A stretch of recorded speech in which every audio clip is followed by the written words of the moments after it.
This is what Sudan wants the world to see, the Heglig oil facilities in Khartoum's control.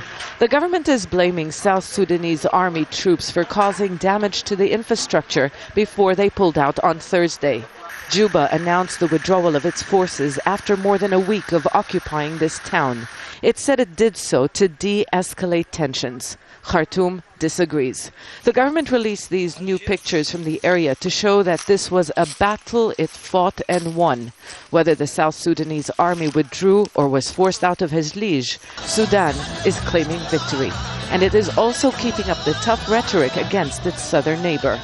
President Omar al-Bashir says he won't allow the South to export its oil through the north, a move that would deprive Khartoum from much-needed oil revenues.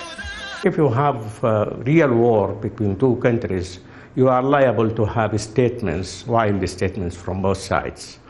This is part of the legacy of conflict.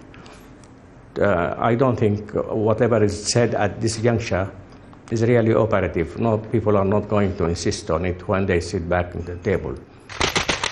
The latest flare-up in violence, the worst since the two countries split, suspended African Union-sponsored talks to resolve issues like the demarcation of borders and oil-sharing revenues, which could reignite the conflict.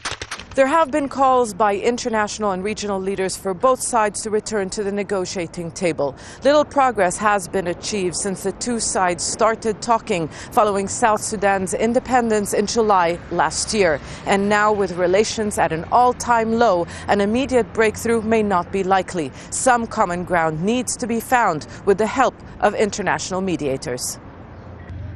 Both sides are now engaged in a war of words, but the history of this struggle has shown that no war ends without a negotiating table. Zeina, Khodr, Al Jazeera, Khartoum.